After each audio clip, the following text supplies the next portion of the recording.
En una ocasión Jesús dijo que Él iba a edificar su iglesia. Pablo dijo y que las puertas del infierno no iban a prevalecer contra ella. La iglesia, ¿qué es la iglesia? La iglesia no es el edificio, sino el conjunto de creyentes, de personas que han creído en Cristo. Y hay una sola iglesia en todo el mundo. ¿Quiénes la conforman? La conforman todos los que han recibido a Cristo en su corazón, los que han creído que Él murió por sus pecados, los que se han arrepentido de ellos y sus vidas han dado un giro.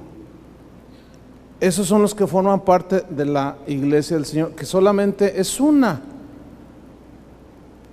Pero hay muchas iglesias.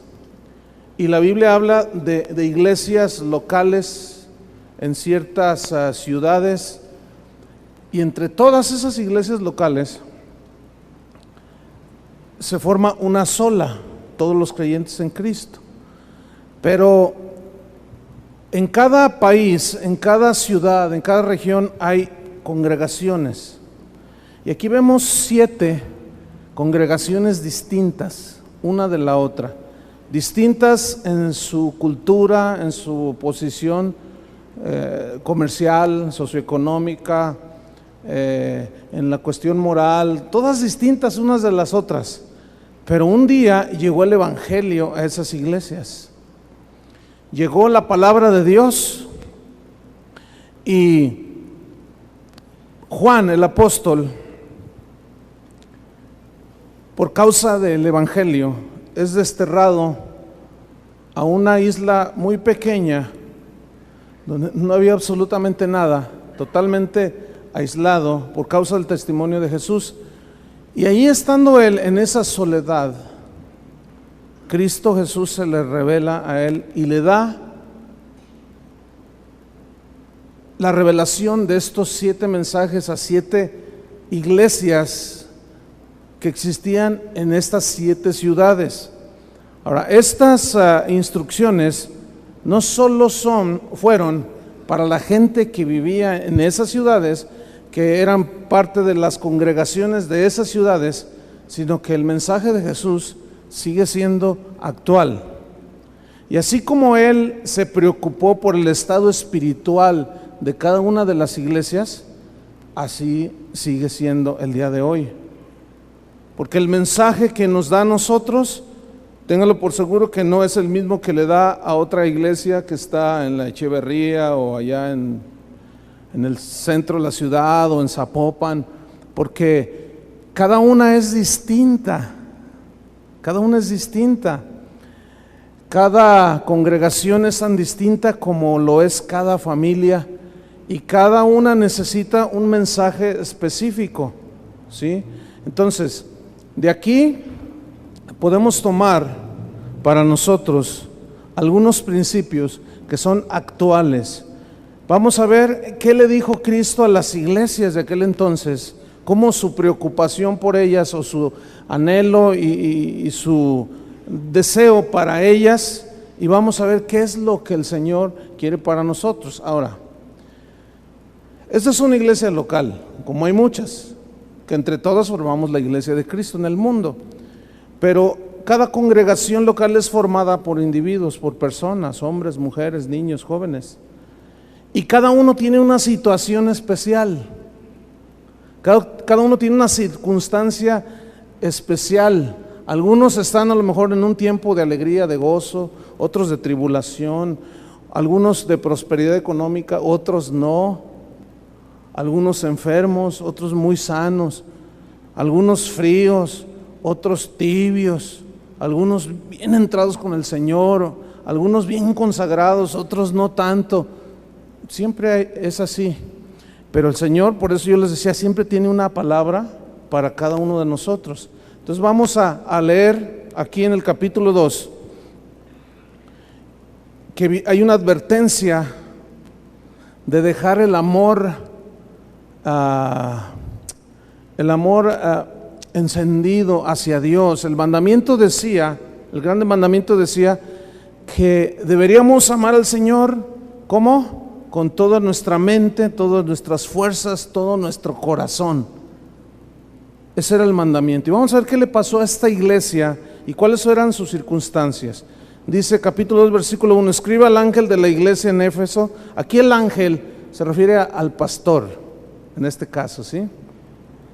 Porque el pastor pues es el encargado de llevar a la gente hacia los caminos de Dios. Y dice, el que tiene las 7 estrellas en su diestra, el que anda en medio de los 7 candeleros de oro, dice esto, refiriéndose a Jesús. Él está hablando aquí y le dice el versículo 2, yo conozco tus obras. Quiero decirles algo antes de continuar. En cada una de los mensajes a las iglesias que vamos a verlo, en cada uno, a las 7, a todos les dice, yo conozco tus obras. Yo sé lo que tú haces. Yo conozco lo que tú piensas. Yo conozco lo que tú sientes. Yo conozco las cosas buenas que haces y conozco las cosas no tan buenas que haces. Lo conozco todo.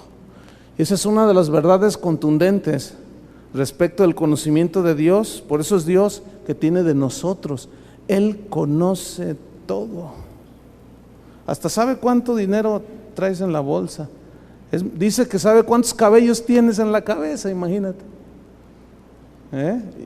Y no se hace borucas, no, por eso es Dios. Entonces, aquí Él inicia con esto, yo conozco tus obras. Ni creas que te me escapas, yo sé. Es como el padre al hijo, que sabe cuando le miente, que sabe que él fue el que destruyó las flores del jardín, que sabe que él tiró la leche, porque es el único hijo, no hay otro.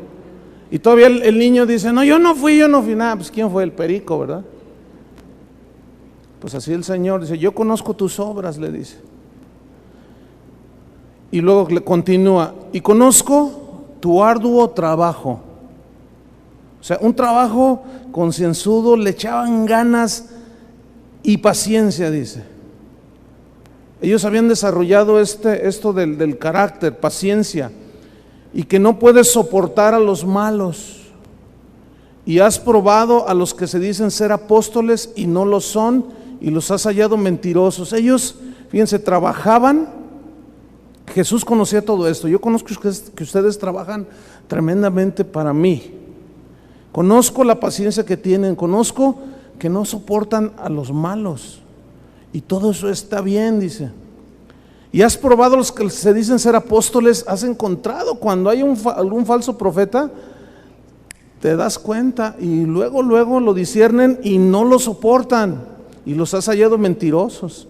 Y todo eso está muy bien. Versículo 3, y has sufrido, inclusive, has tenido paciencia y has trabajado arduamente por amor de mi nombre y no has desmayado. Versículo 4, aquí viene un pero, dice, hay algo que sí tengo contra ti. Y esta frase, pero tengo algo contra ti. No sé si alguna vez la han escuchado del Señor, yo sí. Se siente horrible. Cuando piensas que estás haciendo las cosas bien o que tu vida está bien y bueno, y empieza como el orgullo a subirse y el Señor dice, mira, yo conozco que tú has hecho esto. Muy bien, hijito, muy bien. Conozco que tú, mira qué generoso fuiste. Conozco que, pero tengo algo contra ti. Y yo creo que no podemos esconder nada delante de Dios. ¿Cuántos podríamos levantar el rostro al Señor y decirle, Señor, dime lo que tengas que decirme? ¿Cuántos se animarían? Se quedaron fríos. Porque tal vez Dios tenga algo contra ti. Es que yo sirvo, sí, todo eso está bien, perfecto. Pero en el caso de los efesios, Jesús les dice, pero tengo algo contra ti. ¿Qué era lo que él tenía? Has dejado tu primer amor. Les voy a poner un ejemplo para ilustrar qué fue lo que sucedió. Es como el padre de familia, es típico esto. El padre de familia que se va desde las 6 de la mañana a trabajar a su casa y se sale de su casa a trabajar, regresa hasta las 11 de la noche, trabaja 16 horas al día y les da todo lo que necesitan. Ese todo se reduce a casa, comida, vestido y algunos lujos por allí y algunas situaciones nada más, cosas económicas. Pero ¿será todo eso lo que necesita la familia? ¿No necesitará también el amor del padre a los hijos? ¿No necesitará la familia que el padre esté presente ahí? Se casaron con el trabajo y eso está bien, trabajar. Y luego ni siquiera se va y deja a los hijos dormidos, regresa, están los hijos dormidos, se levanta, están los hijos dormidos, se va a trabajar, regresa, los hijos dormidos, pero todo eso lo hace por amor a ellos. Y todo eso está bien, trabajar para darle a nuestros hijos lo que ellos necesitan. Pero ¿y el amor? El amor no consiste en dar solamente de comer, eso es parte. ¿Y qué con ese tiempo que necesita la esposa de platicar contigo, varón? Los hijos de ser instruidos, enseñados, dirigidos por el padre. Y luego la esposa siente como que el marido ya no la quiere y le dice: oye, tú ya no nos quieres, ¿verdad? Y él se enoja y golpea la mesa. ¿Qué no te das cuenta cómo los quiero? Me mato 16 horas trabajando y se te ocurre decir que no los quiero. Si por ustedes me mato. Y se enoja. Pero ellos dicen: no, es que falta algo. No. Así es lo que sucede. Lo que sucedió con los efesios, con el Señor. Andaban para todos lados, hacían campaña, servían, trabajaban arduamente por amor del nombre del Señor, pero no estaban con Él. No sabían estar con Él. Y esto nos puede pasar, fíjense. Nos involucramos en tantas cosas y nos olvidamos del verdadero sentido de nuestra creación, tener comunión con Dios. Perdieron su primer amor, pues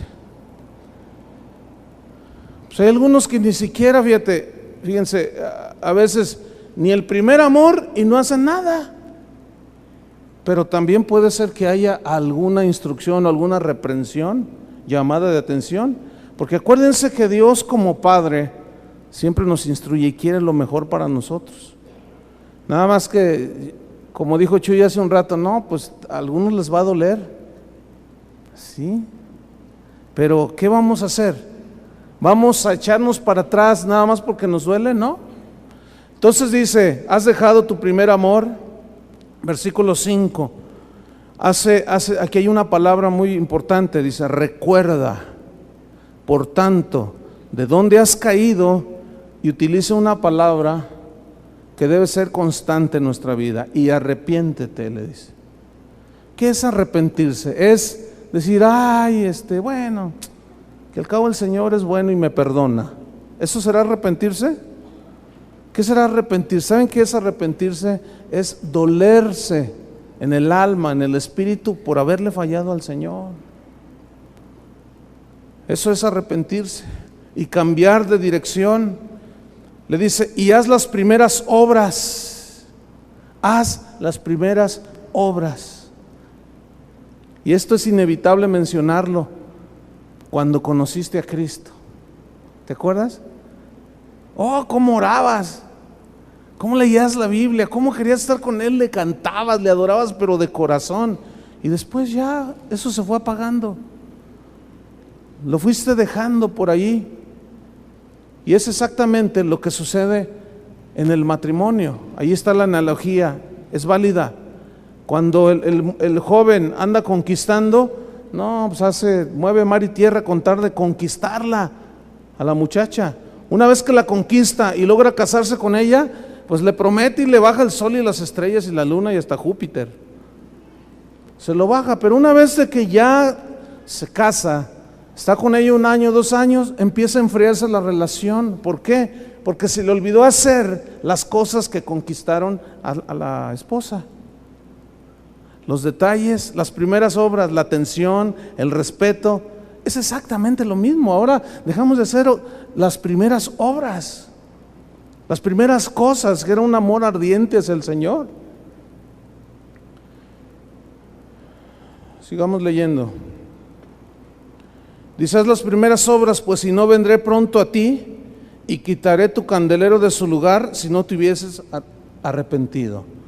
El Señor no nos engaña, Dice: mira, si tú no te arrepientes, yo voy a quitar tu candelero de tu lugar. Ahora, Éfeso, esa ciudad, ¿cuáles eran las características de esa ciudad? Bueno, la historia nos menciona que en ese tiempo era la ciudad de las ciudades más prósperas que había. Era de las ciudades que esa prosperidad las había llevado a una relajación en muchas cosas. Y leemos en el versículo 6 algo interesante: pero tienes esto, que aborreces las obras de los nicolaitas, las cuales yo también aborrezco. ¿Qué son las obras de los nicolaitas? ¿Quiénes eran los nicolaitas? Era gente seguidora de una filosofía que se metieron a la iglesia, que eran cristianos. Y bueno, viene de Nicolás. Se habla de un tan Nicolás que decía él que qué bueno que ahora ya éramos cristianos, pero que podíamos seguir haciendo lo que nos diera la gana. Y siempre hay seguidores de estos. Pero yo quiero que noten esto: eso de que hagan lo que les dé la gana, se refería a todos los excesos que tenían que ver con vicios y con promiscuidad sexual. Y de esos seguidores hay un montón, y estaban infiltrados en la iglesia ese pensamiento. Venían a la iglesia, cantaban al Señor, escuchaban la palabra de Dios, pero su pensamiento era: no, pues ¿qué tiene? ¿Qué tiene? No es malo. Bueno, pues eso es algo que nosotros sentimos, que es natural, decían ellos. Ahora, dice aquí que los efesios aborrecían las obras de los nicolaitas, y qué bueno, es decir, ellos no permitían esa filosofía, esa manera de vivir, ellos no la permitían ahí en su iglesia. Y Jesús les dice: qué bueno, porque yo también aborrezco eso. Fíjense esa palabra: yo también aborrezco eso. Y luego dice en el versículo 7: el que tiene oído, oiga lo que el Espíritu dice a las iglesias. O sea, hay que un oído espiritual aquí. Al que venciere le daré a comer del árbol de la vida, el cual está en medio del paraíso de Dios. Vamos al versículo 8 y vamos a analizar el mensaje a la iglesia de Esmirna. Dice: escribe al ángel de la iglesia en Esmirna, el primero y el postrero, el que estuvo muerto y vivió, dice esto, refiriéndose a él mismo, que había resucitado, muerto y resucitado. Y le vuelve a decir: yo conozco tus obras, yo sé qué piensas, yo sé qué haces, yo sé cuáles son tus deseos, yo conozco todo lo que tú haces. Pero le dice a ellos, fíjense, esta es una de las dos iglesias que no les recriminó nada. Dice: yo conozco tus obras, conozco tu tribulación y tu pobreza, pero tú eres rico, le dice. ¿A qué se refería? Eran pobres materialmente, pero eran ricos espiritualmente.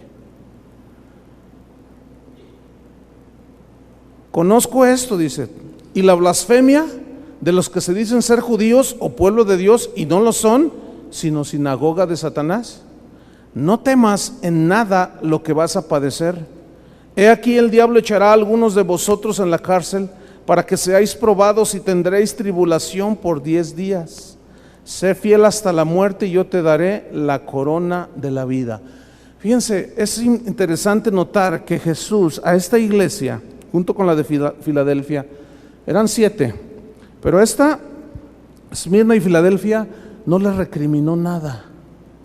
Al contrario, aquí les está enviando un mensaje de consolación.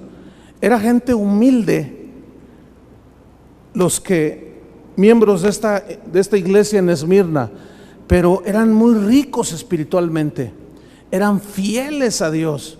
Esa fidelidad les produjo una tribulación, y la historia dice que el emperador Domiciano, que coincide con Domiciano fue el que desterró a Juan.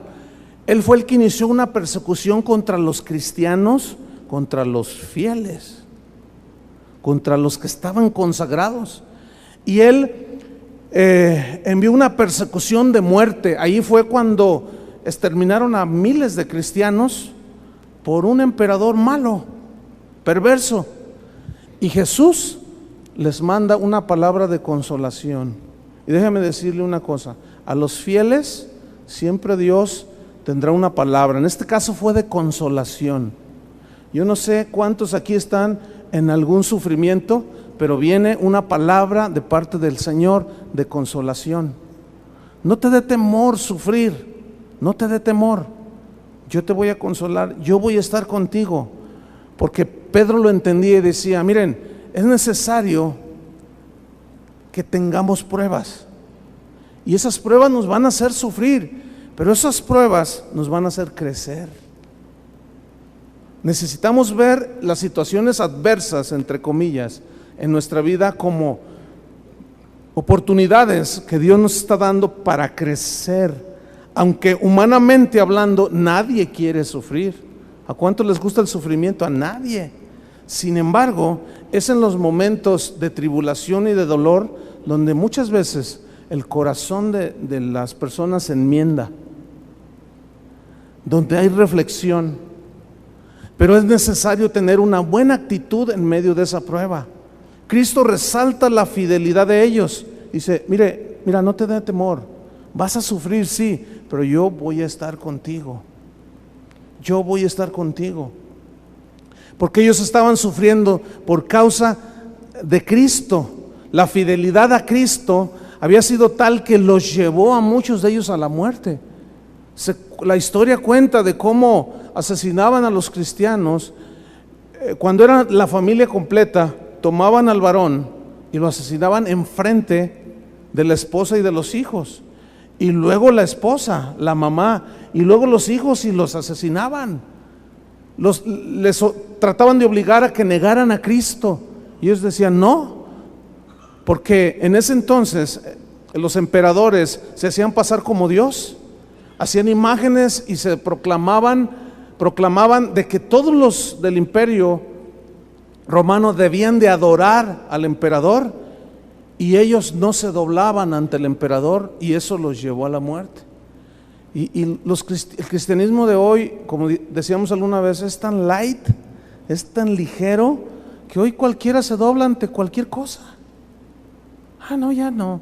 Ay, no, si esto es ser cristiano, no, me iba mejor cuando no era cristiano. Cosas así, que tú dices: ay, pues que yo cuando pasa esto, trato de analizarme a mí. Bueno, ¿qué les estoy enseñando?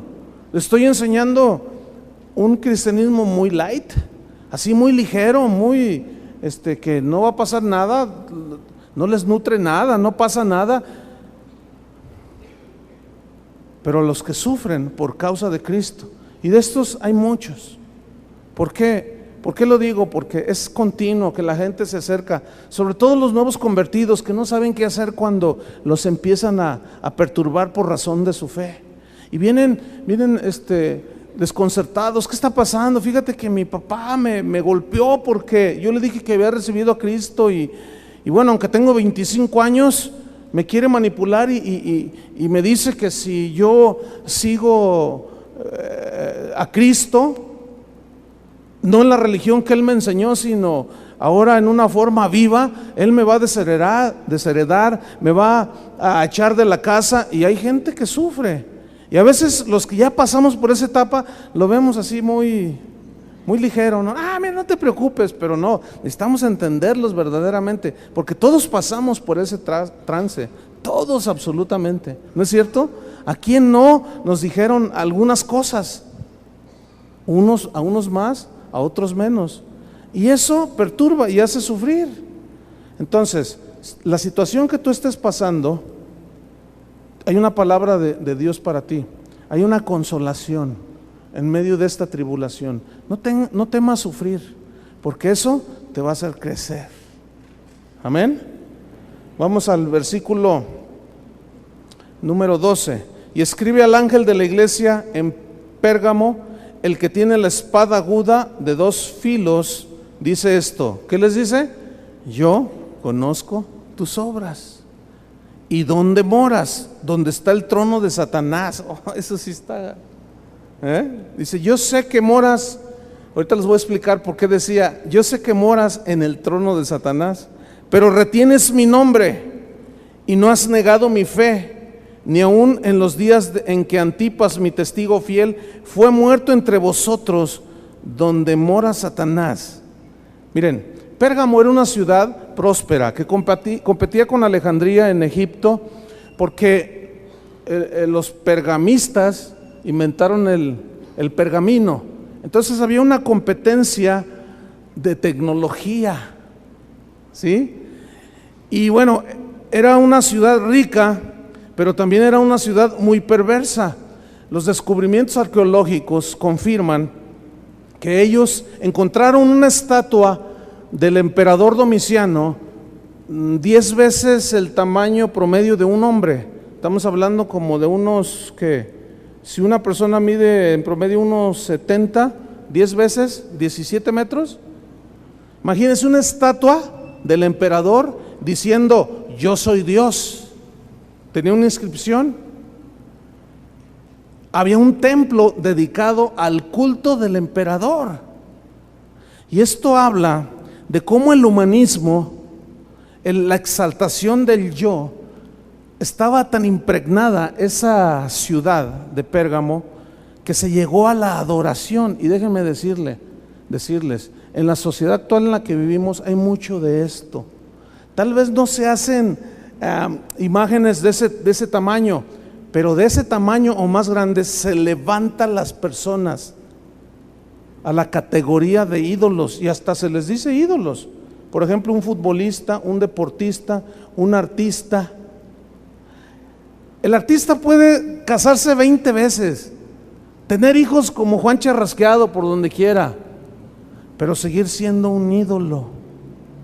La gente seguir adorándolos. Hay una exaltación eso se llama hedonismo, a la personalidad, al nada más querer yo los placeres meramente humanos. Así estaba la iglesia en Pérgamo. También ahí en Pérgamo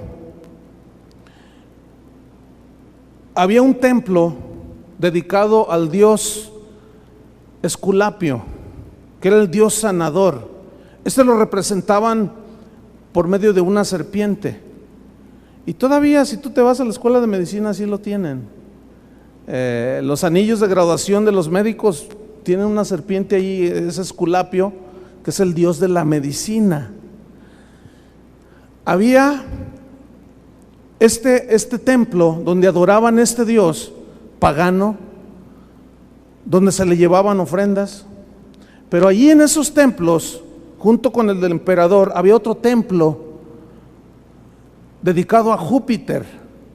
Y allí ya se ve cómo desde la antigüedad, y de esto se agarran los astrólogos para decir, esto es muy antiguo, sí es muy antiguo, pero eso no significa que era del agrado de Dios. Un templo dedicado a Júpiter, que según ellos tenía influencia sobre la gente de Pérgamo, que dirigía las vidas de las personas que vivían ahí, y creían en las predicciones que los profetas de ese templo decían,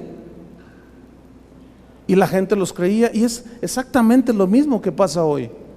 Gente que cree en los horóscopos. El otro día mi hija ayer me dice, oye papá, ¿qué es eso de horóscopo? ¿Por qué, hija? Dice, es que me preguntaron ahí en la escuela, como ella nació el 10 de mayo, le preguntaron, ¿y tú en qué fecha naciste? Le preguntaron el 9 de mayo. Dice, yo nací el 10 de mayo. Ah, el Día de las Madres. Dice, sí, yo nací. Ah, y le dice una niña, entonces tú eres, y le da su signo zodiacal, ¿no? Y dice, ¿qué es eso? Le dice mi hija, ¿Cómo? ¿A poco no sabes? Dice, mira, en los periódicos, en la televisión sale cómo los hace, y le empieza a dar una lección de astrología. Y mi hija le dice, ¿a poco tú crees que la luna te guía? ¿A poco tú crees que el sol y las... No, hombre, ¿qué es eso? Le dice. Pero ella me pregunta que qué era el horóscopo. ¿Es tan antiguo eso? Que de ahí es donde se agarran toda esta gente, los astrólogos, los esotéricos y toda esta gente que maneja las ciencias ocultas. De ahí se agarran para decir, es muy antiguo. Sí, es muy antiguo. Viene desde Babilonia, desde la Torre de Babel, desde allá viene. Cuando los hombres se desvían de la búsqueda, de la guía de Dios, de la relación con Dios, caen en la guía de Júpiter, de la luna, del sol. Imagínense nada más.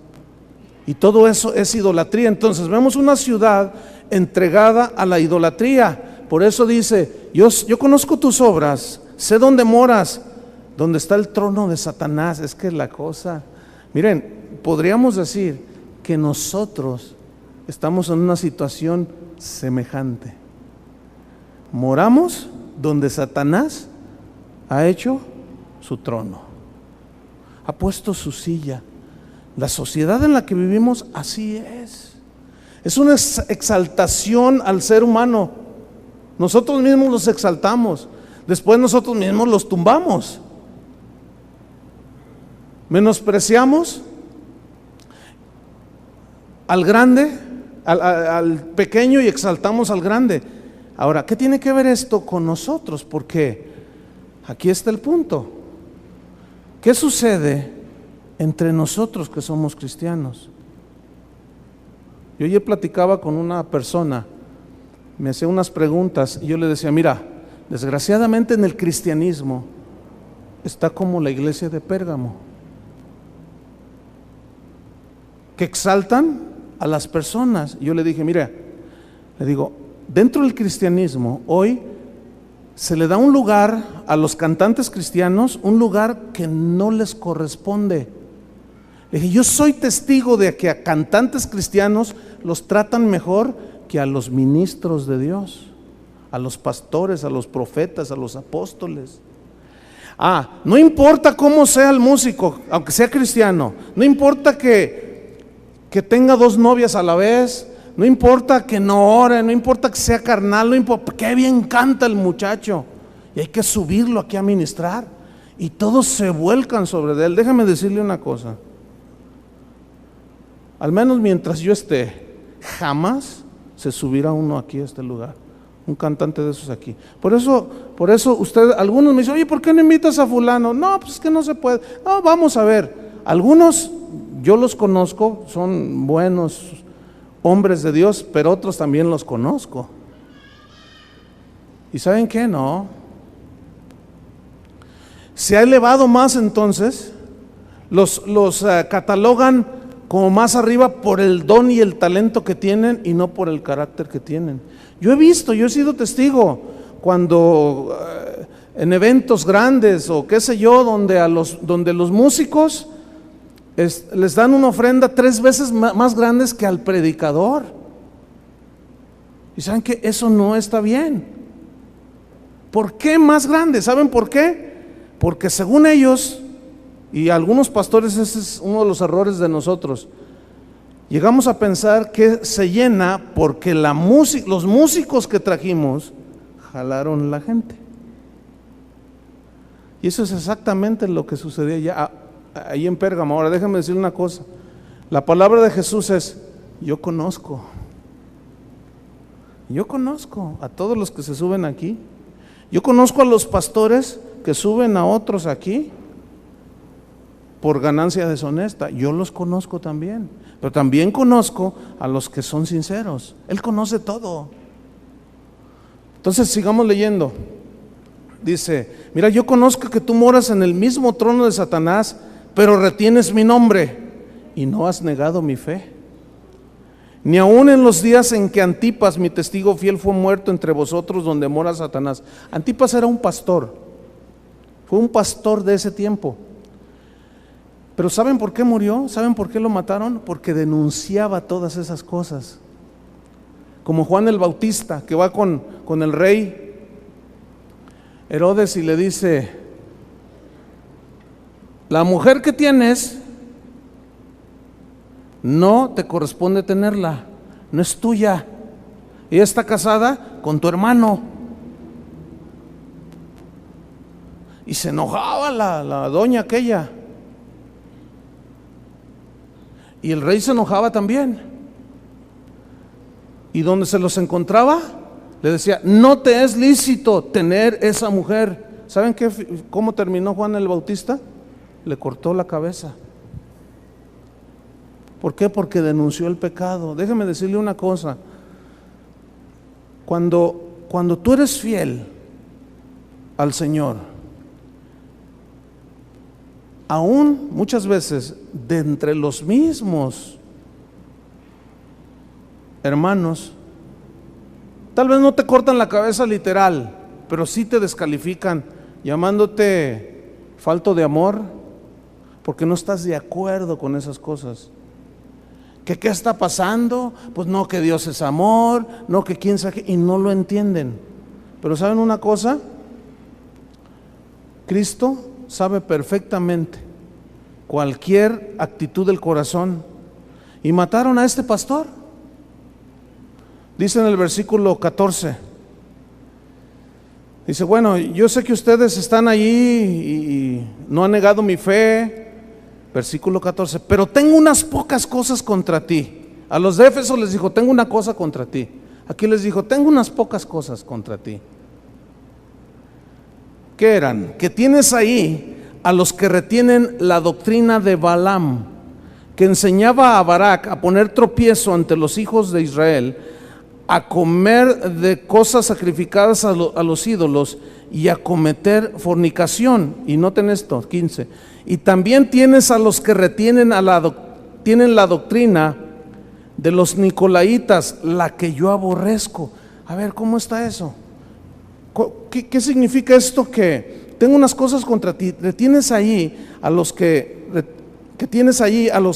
tienen la doctrina de Balaam. ¿Cuál era la doctrina de Balaam? ¿Cuál era la doctrina de los nicolaitas? Ya lo había mencionado en el primer segmento.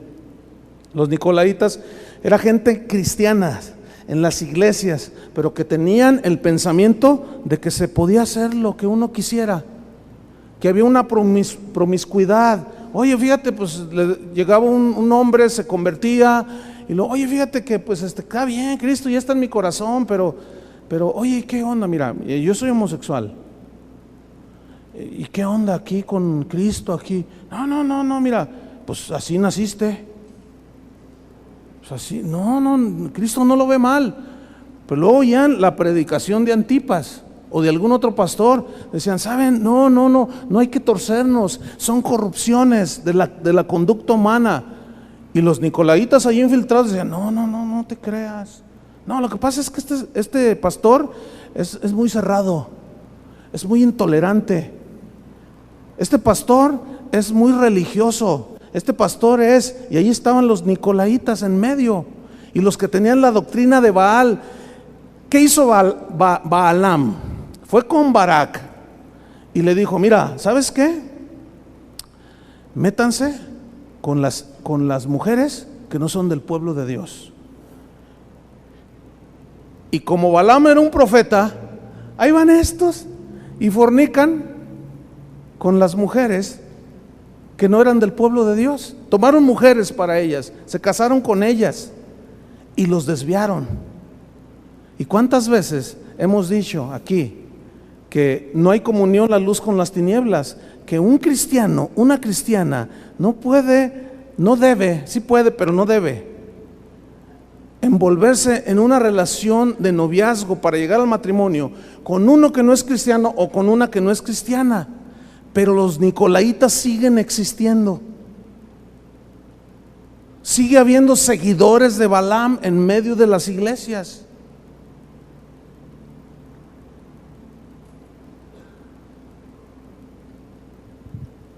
No, mira, nomás échale un ojo a los hermanitos de aquí, a los chavos de aquí. No dan una a los pobres.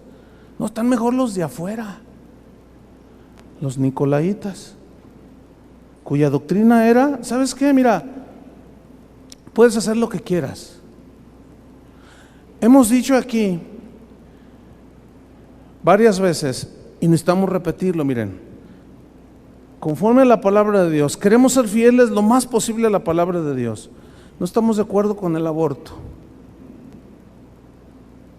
No estamos de acuerdo con el aborto. No estamos de acuerdo con la homosexualidad, con el lesbianismo, con la fornicación, con el adulterio, con las perversiones sexuales. No estamos de acuerdo con ellas. ¿Por qué? ¿Porque a mí se me ocurrió? ¿O porque Dios dice, no descubras la desnudez de tu hermana, de tu padre? El bestialismo, no os ayuntéis con bestia como con mujer o con varón. Es claro el mensaje. Lo hemos dicho muchas veces. Aún así, los seguidores de Balaam y los seguidores de los nicolaitas siguen existiendo en medio de nosotros. Y cuando surge alguna situación en medio de nosotros, mujeres embarazadas, jóvenes que embarazaron, cosas, pecados de ese tipo, y uno toma medidas de acuerdo a la palabra de Dios, se vienen contra uno. ¿Saben qué? Yo tengo determinación. Yo he determinado tratar de ser fiel hasta el final. No me la estoy dando de super santo ni nada por el estilo, no. Simplemente quiere ser un cristiano fiel, un pastor fiel. Seguramente han oído ustedes, porque esto es a nivel mundial, el escándalo que está pasando ahorita en la Iglesia Católica. Tantos sacerdotes violadores, no todos, porque eso también es una aberración decir que todos los sacerdotes son iguales. No, y yo casi aseguro que no faltó el cristiano, miembro de una iglesia cristiana, que se gozó y dijo, no, sí, para que vean, bola de corruptos, sí, todos son así, a ver, y empiezan a contar historias. Acabo yo de tener una plática con unas personas nuevas, un hombre ya de 60 y pico de años, me confesó, muy triste, que a él lo violaba un sacerdote cuando era un niño. Y todos, ¡ay! Se asusta todo el mundo. Y bueno, no es para menos. Realmente la situación está tremenda.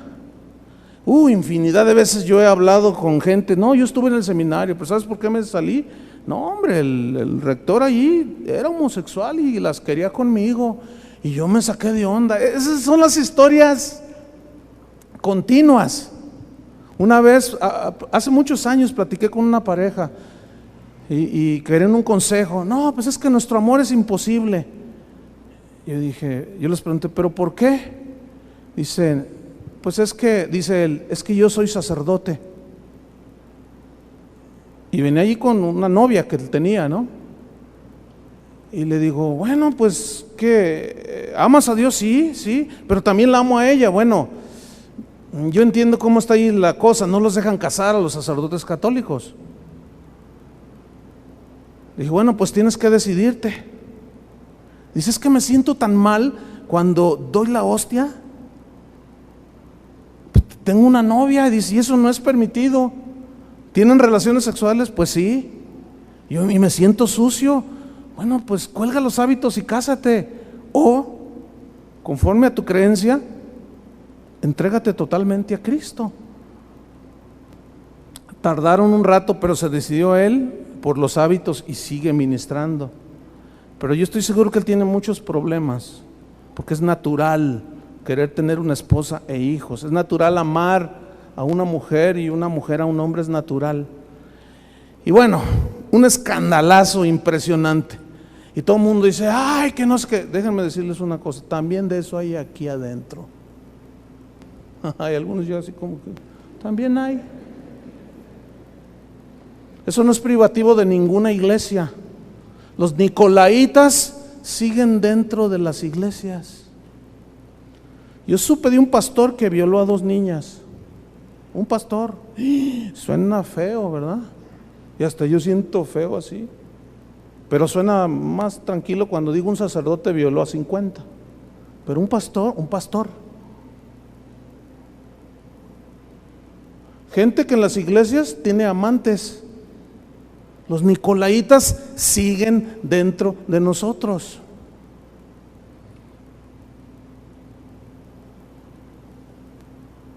Líderes en iglesias que han abusado de las jóvenes,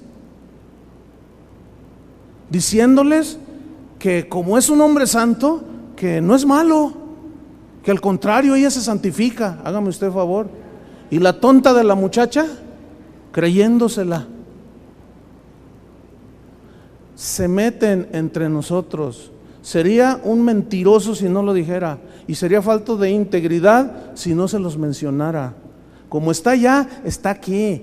El problema no está en cuál iglesia o en cuál congregación, no, es el pecado del hombre, independientemente de cualquier iglesia y cualquier religión. Es el pecado del hombre, pero sobre todo es la forma de pensar de los miembros de las congregaciones. ¿Saben qué estaban diciendo? Yo vi un programa que causó mucha polémica, que cuando los sacerdotes violadores se acercaban a los niños, les decían que eso les iba a ayudar a llegar al cielo y que quién sabe qué, que porque era un hombre de Dios y un hombre santo debían dejarse tocar los niños por el perverso. Pero donde quiera hay eso. Déjeme explicarle cómo es esto. El pecado del hombre es independientemente de cualquier afiliación política o religiosa. Dígame si no en los partidos políticos, cuando está uno en el poder, prometió un montón de cosas, y que ahora sí nosotros, y luego los que están acá, la contra, ¿cómo le llaman? La oposición, se me fue la palabra. Dicen, la oposición dice, cuando nosotros lleguemos allí, nosotros, y luego era que ahorita ya están. ¿Qué pasó? No, lo que sucede es que el pecado está anidado en el corazón del hombre. Entonces cuando nosotros decimos cosas como estas, vino conmigo un pastor a raíz del escándalo de la Iglesia Católica y me dijo, oye Chuy, mira, vengo para que apoyen ahora sí una marcha por la ciudad. Mira, tú tienes varios miles de personas y juntamos a las congregaciones y con pancartas, títulos como, ya ven, vengan, ingresen a la iglesia cristiana, porque en la iglesia cristiana, le dije, cállate la boca, le dije, ¿qué no te das cuenta? Hay lo mismo dentro de nosotros, ¿para qué nos hacemos? No, pero nosotros que conocemos más al Señor, sí, pero también los nicolaitas están dentro de nosotros. Hay gente aquí, es probable que esté escuchando eso y todavía está, no, pues ¿qué tiene? Pues ¿qué tiene que yo me esté acostando con mi novia?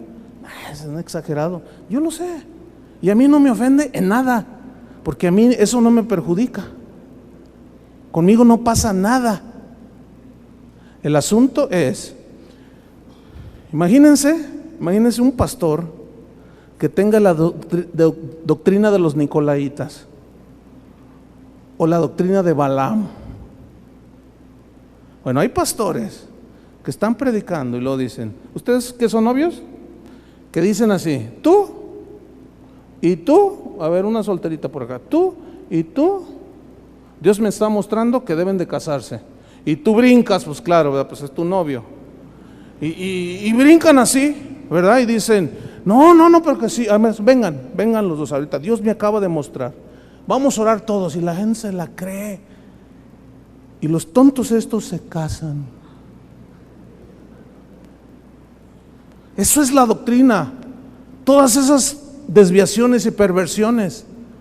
Oye, pues ¿cómo que tú con aquel y tú con aquel? Fíjese, la iglesia donde yo crecí, no estoy diciendo que era así, pero había algunos de entre la congregación, varios se acercaron con Vicky y conmigo, que en ese entonces éramos novios, y nos dijeron que Dios les había mostrado que debíamos de terminar nuestra relación de noviazgo. Y yo le dije, ¿tú por qué me estás diciendo eso? Le dije un día a uno de los jóvenes, de los hermanitos ahí que Dios les revelaba. No, es que Dios me reveló. Le dije, oye, espérame, le dije. A mí no me ha dicho nada. ¿A ti te ha dicho algo, Vicky? No, a mí tampoco. Entonces, ¿sabes qué? A volar, mano. Yo sí los mandé a volar. No, pero que te vas a arrepentir. Y vean, después de 20 y tantos años, el que se arrepintió fue él. Y luego llegó otro.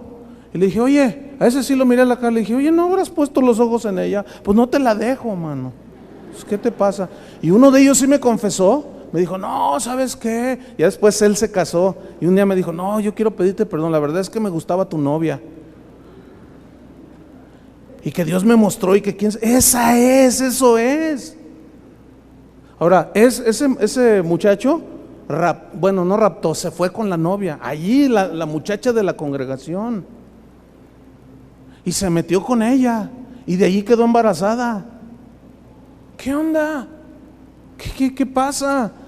Déjenme decirles, yo nunca los he engañado ni les he dorado la píldora, siempre les he dicho lo que creemos de la palabra de Dios. Así es que si me juzgan cuando tomo medidas como pastor, cuando algún nicolaíta hace de las suyas, pues lo siento mucho. Y si me cortan la cabeza, pues ni modo, no me interesa, porque hay un compromiso con Dios. Y hay de mí si yo no les enseño como creo que está mencionado en la Biblia. Así es que no, aunque me juzguen de falto de amor y que no me importa. Ya saben lo que pensamos y todo el liderazgo avala lo que nosotros estoy diciendo yo. ¿Por qué? Porque esas son cosas que Dios aborrece, y si Cristo las aborrece, ¿cómo las vamos a abrazar nosotros? Díganme. No estamos de acuerdo. Dice versículo 16, por tanto, les dice, arrepiéntete, pues si no, vendré a ti pronto y pelearé contra ellos con la espada de mi boca. Vamos al versículo 18. Escribe el ángel de la iglesia en Tiatira, el Hijo de Dios, el que tiene ojos como llama de fuego y pies semejantes al bronce bruñido, dice esto. Otra vez, yo conozco tus obras, yo sé cómo es tu vida, yo conozco cómo te conduces. Una vez leí algo que dice que no puedes actuar como zorrillo sin que a alguien le llegue el olor. O sea, tu conducta va a revelar. No hay nada escondido en tu corazón que tu conducta no revele, y aún que tu boca lo diga. Por eso, escuchen bien, pongan atención, fíjense bien lo que yo estoy diciendo. Yo no estoy disfrazando nada, no estoy tratando de decir algo, no estoy tratando, se los estoy diciendo claramente, porque como les he dicho en otras ocasiones, algunos entienden como quieren y están buscando seguir con su doctrina nicolaíta, la cual el Señor aborrece y nosotros no estamos de acuerdo. Sigue más aquí abundando, fíjense, dice en el versículo 19, yo conozco tus obras y amor y fe. Todo eso está bien, amor y fe y servicio y tu paciencia, y que tus obras postreras son más que las primeras. O sea, habían crecido, servían más. Pero tengo unas pocas cosas contra ti, que toleras a esa mujer Jezabel. Esa palabra, toleras a esa mujer Jezabel. ¿Quién era Jezabel? Miren, cuando habla toleras a esa mujer Jezabel, dice la historia de la iglesia que no era, es una referencia a Jezabel, la del Antiguo Testamento, esposa de Acab, que era una mujer malvada, que era una mujer inmoral, que había un templo a la diosa Astaret o Astarot, que en Éfeso era la diosa Diana de los Efesios. En ese templo había mujeres que se ofrecían sexualmente porque ellos decían que por medio de las relaciones sexuales ellos alcanzaban mayor espiritualidad con esa diosa, con los ídolos. Entonces dice Jesús, mira, yo conozco tus obras y sé que toleras a esa mujer Jezabel. Se refiere a la actitud, porque la historia de la iglesia dice que es interesante mencionar que no dice la Biblia el nombre de esta mujer, sino la actitud del espíritu de una mujer llamada Jezabel, cuyo fin fue trágico. Pero según dicen algunos historiadores, que era una mujer muy hermosa, de rango social elevado, que cuando vio que el cristianismo se estuvo desarrollando, le llamó la atención el cristianismo a esta mujer. Entró a la iglesia, se hizo miembro de la congregación allí en Tiatira,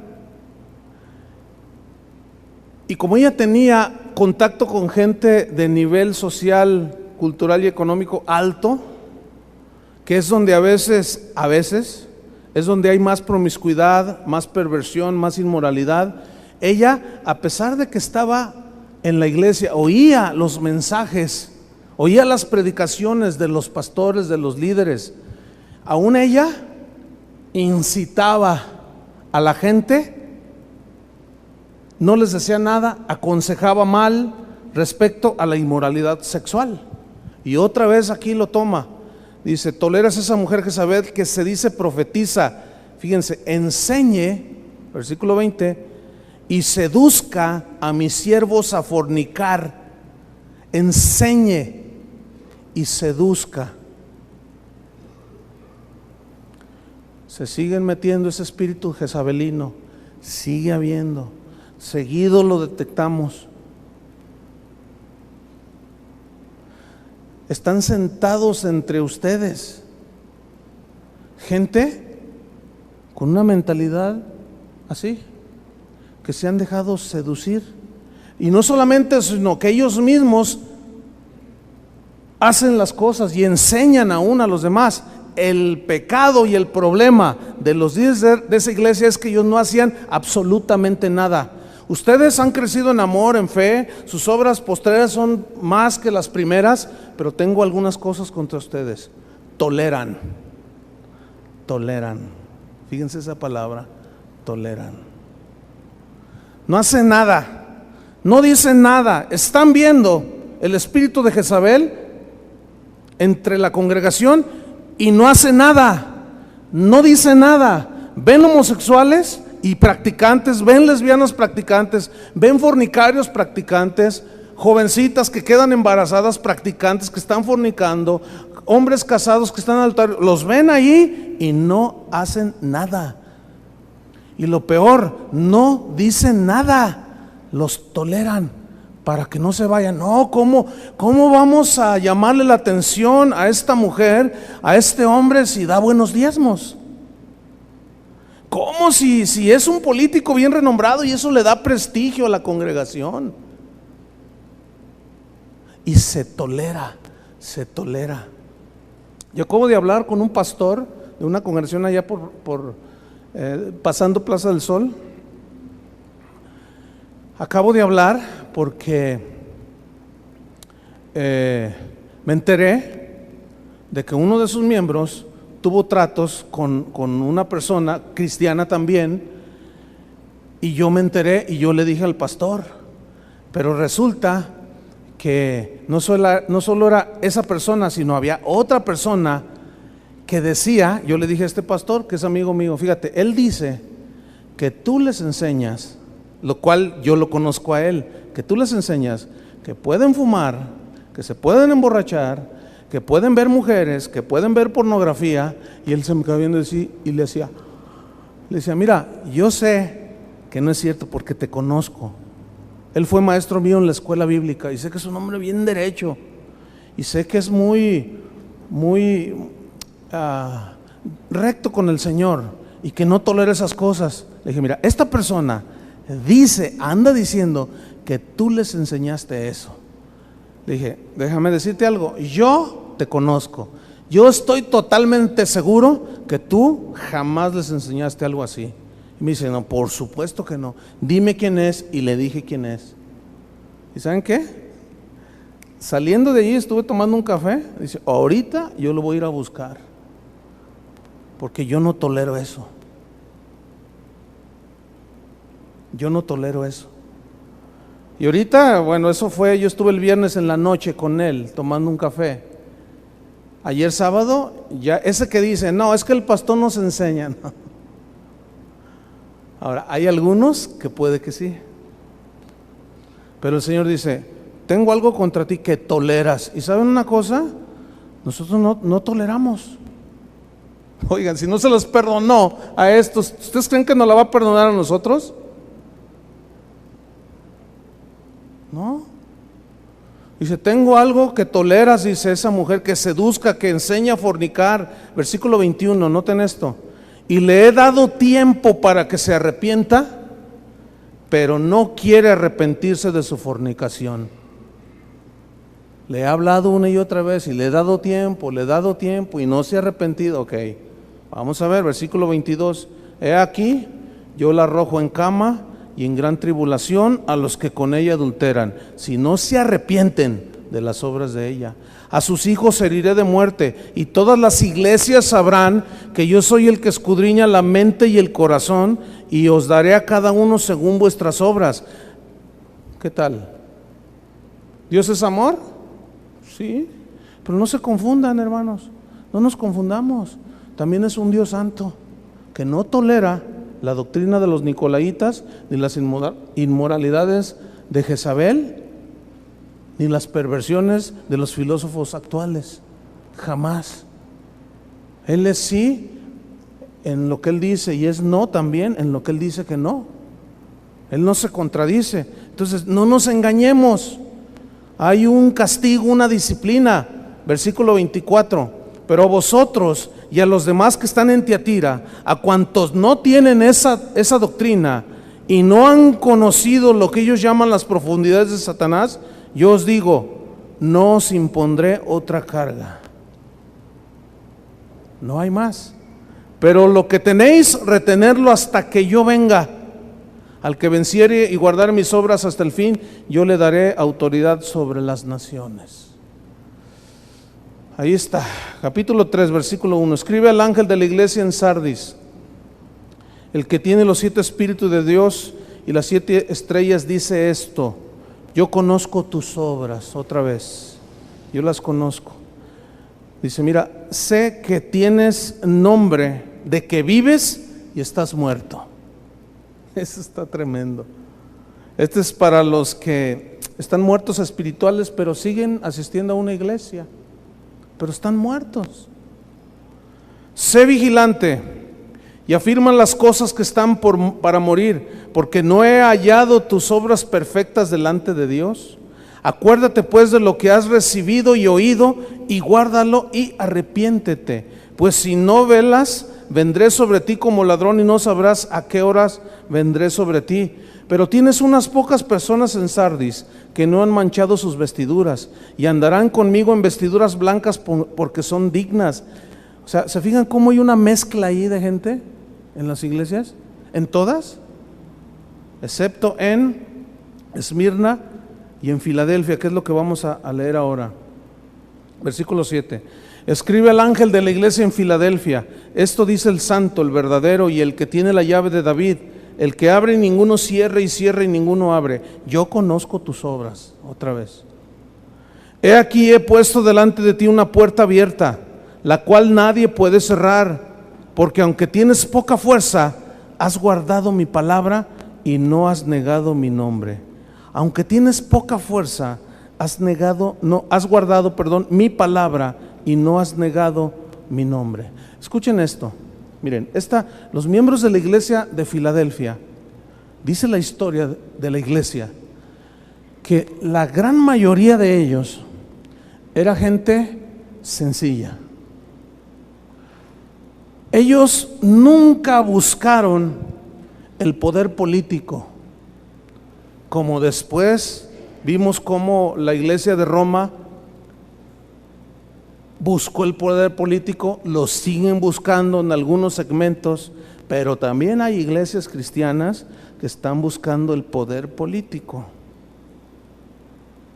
Porque ellos creen que por tener miembros en sus congregaciones que son influyentes en el gobierno, hombres ricos, ellos van a poder hacer muchas más cosas. Déjenme decirles algo. ¿Ustedes creen que Dios necesita la influencia de algunas personas? Dígame usted, honestamente. Obviamente no. Por supuesto que no. Hay congregaciones, hay líderes. Ya no estoy hablando tanto del liderazgo católico, sino liderazgo en iglesias cristianas, que uno de sus objetivos es alcanzar a la gente rica y de influencia en la ciudad. Ese es su objetivo. Lo cual se ha traducido en que si llega, como alguna vez supe un caso de una familia muy adinerada con influencia en la ciudad, que bueno, ellos recibieron el evangelio y pues qué bueno, pero tenían su servidumbre y a su ama de llaves, ella la empezó a evangelizar, recibió a Cristo, la llevó a la congregación, se la presentó al pastor como su ama de llaves, como su sirvienta. ¿Y saben qué le dijo el pastor? Le dijo: mira, tú puedes estar aquí, pero ella no. Hay otras iglesias para la clase como de ella, pues. Y la mandó a otra iglesia. Tú dices, bueno, fíjense cuántos milenios han pasado, 2, y todavía se sigue dando. Y bueno, yo creo que el modelo es este para nosotros. ¿Quieren ese modelo? Sí, o sea, si se convierte gente importante, gente rica, bueno, pues bienvenidos, ¿no? Pero no es nuestro objetivo para tener poder político. A mí no me interesa para nada el poder político. Para nada. Yo no tengo aspiraciones políticas de ninguna especie. Para nada. Mi interés es netamente espiritual, independientemente de cualquier situación política. Es más, déjame decirle una cosa. Aquí hay gente del PRI, del PAN, del PT y uno que otro del PRD. Aquí hay gente. Y hay algunos que tienen ciertos cargos públicos. Hay gente importante del gobierno que viene aquí. ¿Cuándo han visto que ay, bienvenido? Con todo el respeto, yo nunca les voy a andar dando pleitesía desde aquí. Así sea el gobernador. Si un día viniera quien sea, de veras. Y a lo mejor hay algunos de ustedes que están en puestos así, que salen a veces entre ustedes dicen, oye, ¿qué no es el que? Sí es, porque, ay, bueno, ¿qué? ¿Cuál es el? Ay, pero es que él sale en la televisión, sí, pero ¿y qué? ¿Eso qué? A nosotros no nos interesa esto. Eso. Se dice de un rey de Inglaterra que entró una vez conté esto. Él se caracterizaba por su devoción a Cristo. Y dice que una vez entró a una iglesia en Inglaterra, y como era el rey de Inglaterra, la gente se puso de pie. Estaba la reunión, imagínense, y todos dejaron de hacer la reunión para voltear a ver al rey y todos empezaron a inclinarse delante de él. Entonces él gritó y paró todo y dijo, ¿saben qué? Yo mismo vine a inclinarme ante el rey y ustedes se inclinan ante una criatura humana, por favor. Y los puso en su lugar. ¿Saben qué? Aquí todos son iguales, todos son bienvenidos, sean pobres, sean ricos, sean cultos o no tanto, tengan poder político o sean políticos o no, sean profesionistas o no, a todos son bienvenidos. Tienen el mismo valor para Cristo, tienen el mismo valor para mí, no hay ni más ni menos porque alguno, quién sabe qué tantas cosas, no, qué bueno, eso háganlo, pero eso no será de distinción entre nosotros. Una de las razones por las cuales no damos sobres donde pongan su nombre para que pongan los diezmos, ¿han notado eso? Sobre todo los que vienen de iglesias donde sí lo hacen. Que está bien, no digo que esté mal, pero ¿saben por qué no lo hago? Para que nuestros corazones no se desvíen. Porque hay gente que da. Y si los administradores o los que cuentan las ofrendas ven allí, ay, fulano, ay, hermano, gloria a Dios, y quién sabe qué, y quién sabe qué tanto, ay, usted. Y luego al rato anda con un amante y no se le dice nada y se le tolera. ¿Y saben qué? No, así miren, yo no sé lo que da nadie. Así es que mi corazón, yo los veo igual. Si das mucho, das poco, pues gloria a Dios, pues el Señor conoce tus obras, Él sabe lo que tú das. ¿Qué tengo yo que saberlo? ¿Verdad? Entonces, terminamos de leer. Yo creo que ese es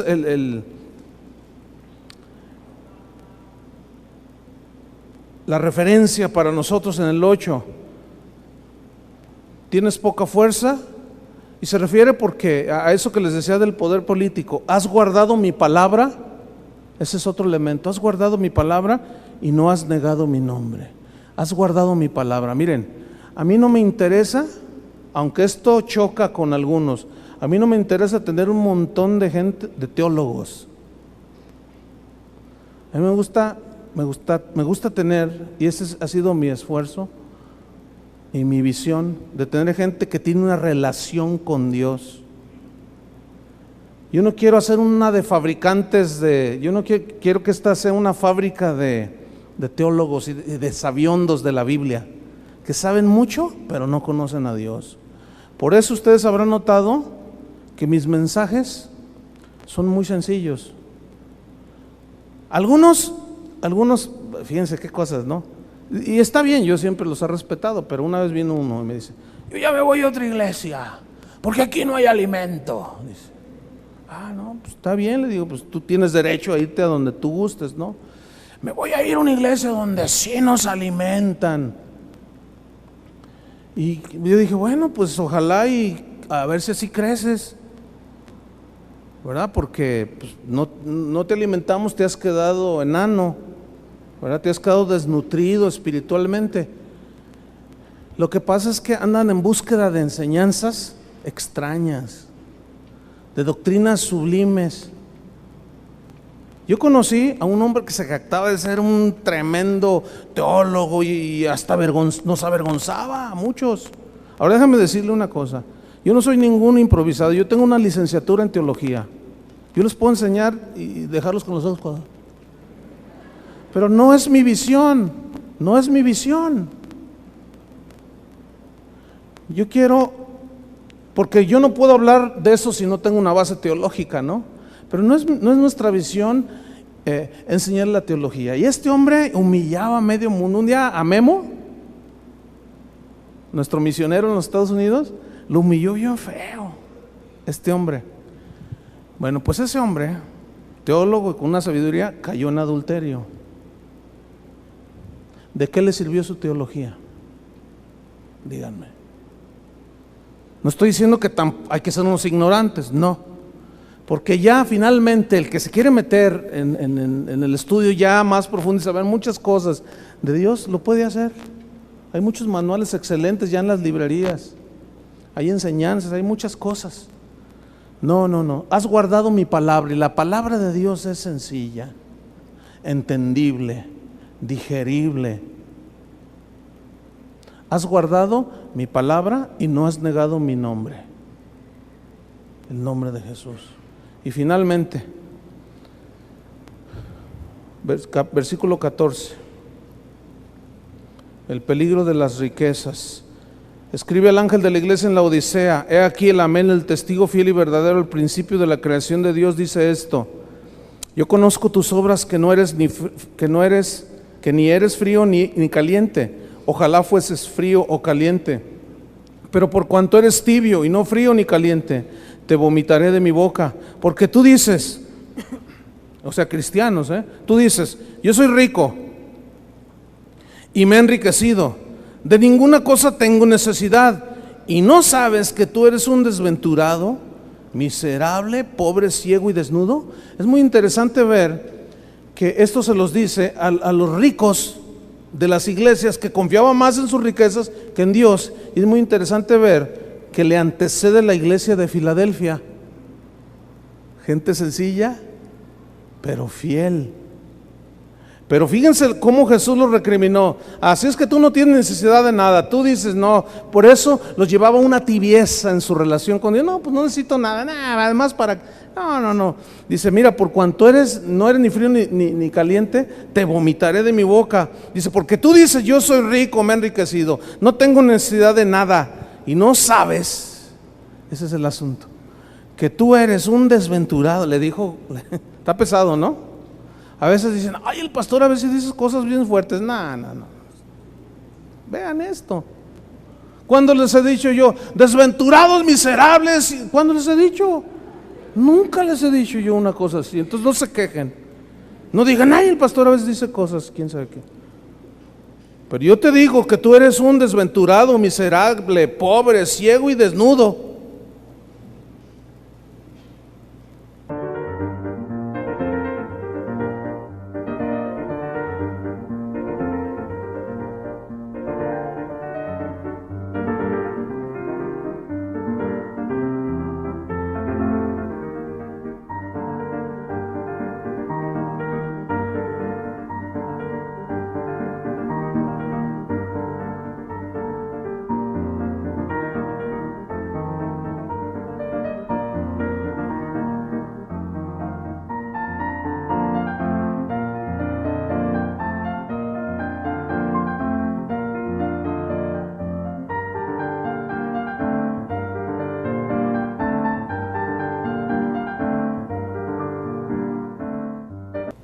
Casi nada. Versículo 18. Por tanto, dice, yo te aconsejo. No le dice, yo te mando, porque no lo fumaban al Señor. No le hacen caso. Por eso no le dijo, yo te mando y no, le dijo, nada más, ¿sabes qué? Te aconsejo.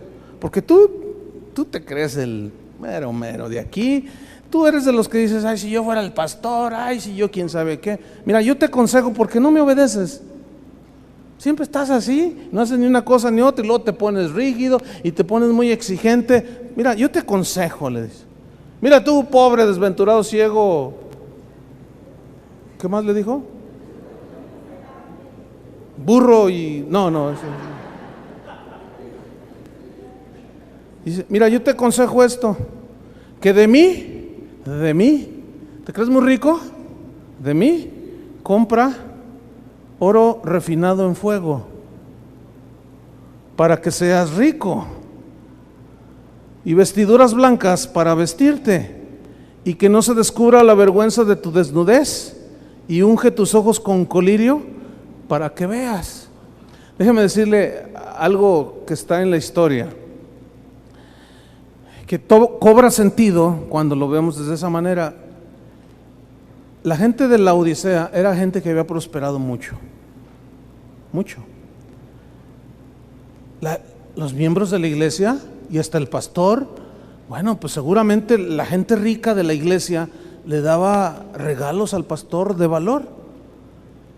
Y se volvieron fríos, tibios, se reunían, cantaban sin fuego, altísimo, y todos durmiendo y viendo el reloj, ay, qué enfadoso, o sea, así, ay, sin fuego, todos tibios, no pasaba nada. Pues que una ofrenda misionera para nuestros hermanos en Estados Unidos, sí, cómo no, como tenían mucha lana, sí, pero lo hacían ya automático, tenían mucha lana, mucho dinero. Dice, pero ese es un antecedente. Dice, pero compra de mí oro refinado en fuego, vestiduras blancas para vestirte. ¿Saben? Allí en esa ciudad de la Odisea se distinguía porque ellos fabricaban, distinguía porque ellos fabricaban, distinguía porque ellos fabricaban, distinguía porque ellos fabricaban, distinguía porque ellos fabricaban, distinguía porque ellos fabricaban, distinguía porque ellos fabricaban, distinguía porque ellos fabricaban, distinguía porque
ocasión Jesús dijo que Él iba a edificar su iglesia. Pablo dijo y que las puertas del infierno no iban a prevalecer contra ella. La iglesia, ¿qué es la iglesia? La iglesia no es el edificio, sino el conjunto de creyentes, de personas que han creído en Cristo. Y hay una sola iglesia en todo el mundo. ¿Quiénes la conforman? La conforman todos los que han recibido a Cristo en su corazón, los que han creído que Él murió por sus pecados, los que se han arrepentido de ellos y sus vidas han dado un giro. Esos son los que forman parte de la iglesia del Señor, que solamente es una. Pero hay muchas iglesias. Y la Biblia habla de iglesias locales en ciertas ciudades. Y entre todas esas iglesias locales se forma una sola, todos los creyentes en Cristo. Pero en cada país, en cada ciudad, en cada región hay congregaciones. Y aquí vemos 7 congregaciones distintas, una de la otra. Distintas en su cultura, en su posición comercial, socioeconómica, en la cuestión moral, todas distintas unas de las otras. Pero un día llegó el evangelio a esas iglesias. Llegó la palabra de Dios y Juan el apóstol, por causa del evangelio, es desterrado a una isla muy pequeña donde no había absolutamente nada, totalmente aislado por causa del testimonio de Jesús. Y ahí estando él en esa soledad, Cristo Jesús se le revela a él y le da la revelación de estos 7 mensajes a 7 iglesias que existían en estas 7 ciudades. Ahora, estas instrucciones no solo fueron para la gente que vivía en esas ciudades, que eran parte de las congregaciones de esas ciudades, sino que el mensaje de Jesús sigue siendo actual. Y así como Él se preocupó por el estado espiritual de cada una de las iglesias, así sigue siendo el día de hoy. Porque el mensaje que nos da a nosotros, téngalo por seguro que no es el mismo que le da a otra iglesia que está en la Echeverría o allá en el centro de la ciudad o en Zapopan, porque cada una es distinta. Cada una es distinta.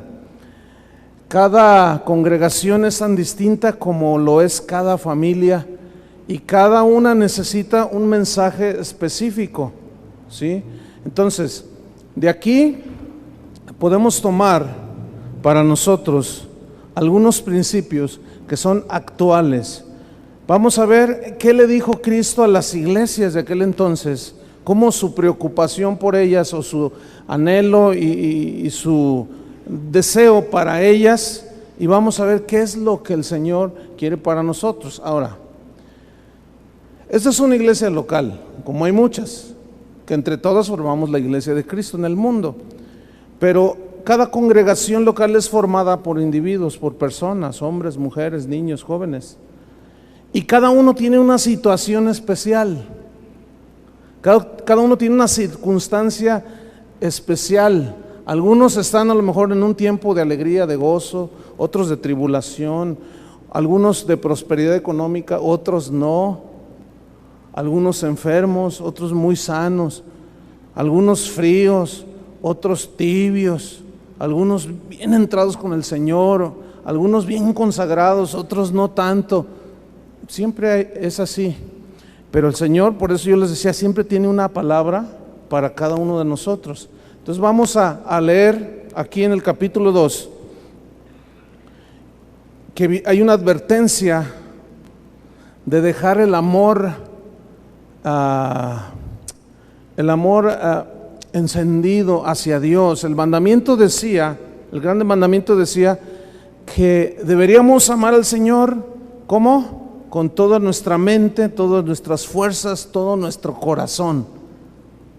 Ese era el mandamiento. Y vamos a ver qué le pasó a esta iglesia y cuáles eran sus circunstancias. Dice capítulo 2, versículo 1, escribe al ángel de la iglesia en Éfeso. Aquí el ángel se refiere al pastor, en este caso, ¿sí?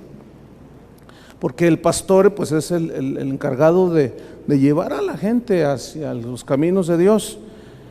Dice, el que tiene las 7 estrellas en su diestra, el que anda en medio de los 7 candeleros de oro, dice esto, refiriéndose a Jesús. Él está hablando aquí y le dice el versículo 2, yo conozco tus obras.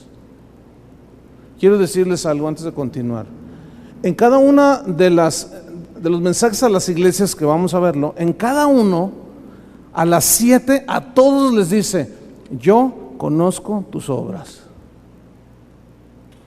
Yo sé lo que tú haces. Yo conozco lo que tú piensas. Yo conozco lo que tú sientes. Yo conozco las cosas buenas que haces y conozco las cosas no tan buenas que haces. Lo conozco todo. Esa es una de las verdades contundentes respecto al conocimiento de Dios. Por eso es Dios que tiene de nosotros. Él conoce todo. Hasta sabe cuánto dinero traes en la bolsa. Dice que sabe cuántos cabellos tienes en la cabeza, imagínate. Y no se hace borucas, no, por eso es Dios. Entonces, aquí Él inicia con esto, yo conozco tus obras. Ni creas que te me escapas, yo sé. Es como el padre al hijo, que sabe cuando le miente, que sabe que él fue el que destruyó las flores del jardín, que sabe que él tiró la leche, porque es el único hijo, no hay otro. Y todavía el niño dice, no, yo no fui, nada, pues ¿quién fue? El perico, ¿verdad? Pues así el Señor dice, yo conozco tus obras, le dice.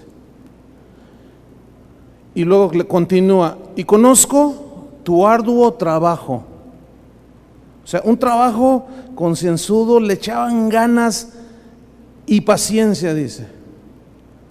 Ellos habían desarrollado esto del carácter, paciencia, y que no puedes soportar a los malos. Y has probado a los que se dicen ser apóstoles y no lo son, y los has hallado mentirosos. Ellos, fíjense, trabajaban. Jesús conocía todo esto. Yo conozco que ustedes trabajan tremendamente para mí. Conozco la paciencia que tienen, conozco que no soportan a los malos, y todo eso está bien.